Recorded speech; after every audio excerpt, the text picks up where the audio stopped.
ഇന്ന് മുട്ട ചേർത്ത് നല്ലൊരു ദോശയാണ് ഞാൻ തയ്യാറാക്കാനായി പോകുന്നത്. ഇങ്ങനെ തയ്യാറാക്കുന്നത് നോക്കാം. അതിനായിട്ട് ഞാൻ 2 മുട്ട എടുത്തിട്ടുണ്ട്. ഇത് പൊട്ടിച്ച് ഇതിലേക്ക് ഒഴിച്ചു കൊടുക്കാം.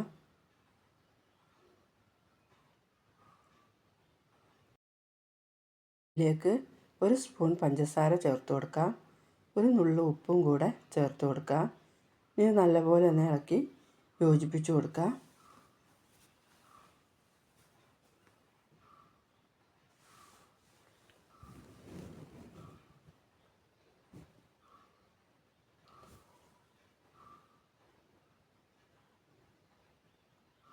ഇനി ഇതിലേക്ക് ഞാൻ 1 ഗ്ലാസ് തേങ്ങാപ്പാൽ എടുത്ത് വെച്ചിട്ടുണ്ട്. അത് ഇതിലേക്ക് ചേർത്ത് കൊടുക്കാം. തേങ്ങാപ്പാലില്ലെങ്കിൽ പശുവും പാൽ ചേർത്ത് കൊടുത്താലും മതി.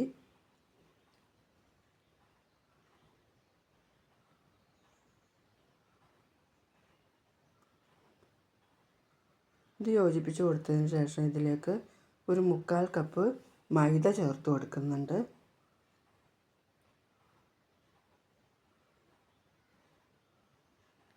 ഇതിൽ നല്ലപോലെ ഒന്ന് യോജിപ്പിച്ച് കൊടുക്കാം.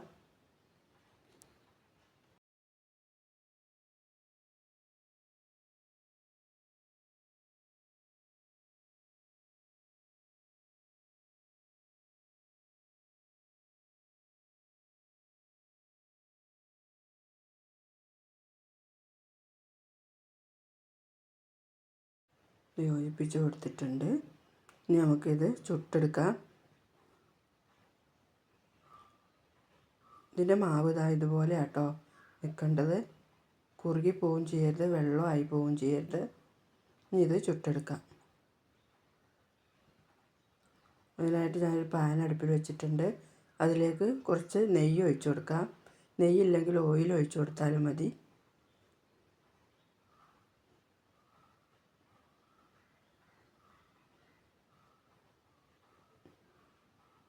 ഇതിലേക്ക് ഒരു തവി മാവ് ഒഴിച്ചു കൊടുക്കാം.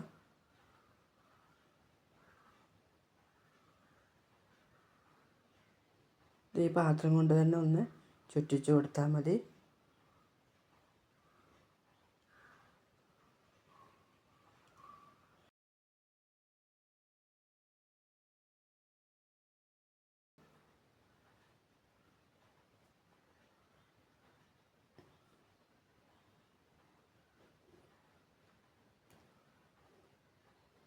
തിരിച്ചിട്ട് കൊടുക്കാം.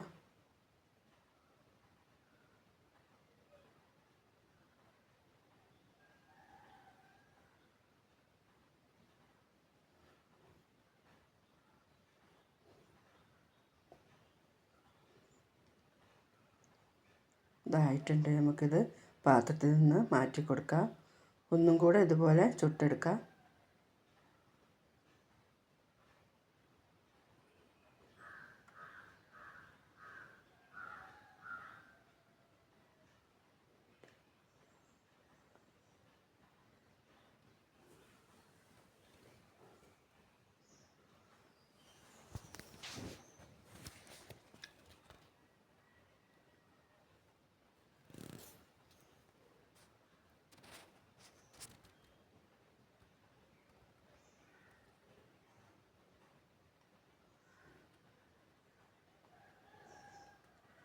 എല്ലാം നമുക്ക് ഇതുപോലെ ചുട്ടെടുക്കണം.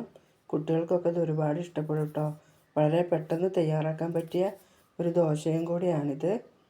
കറിയൊന്നും വേണ്ട ഇത് കഴിക്കാൻ. എല്ലാവരും ഇത് തയ്യാറാക്കി നോക്കണേ.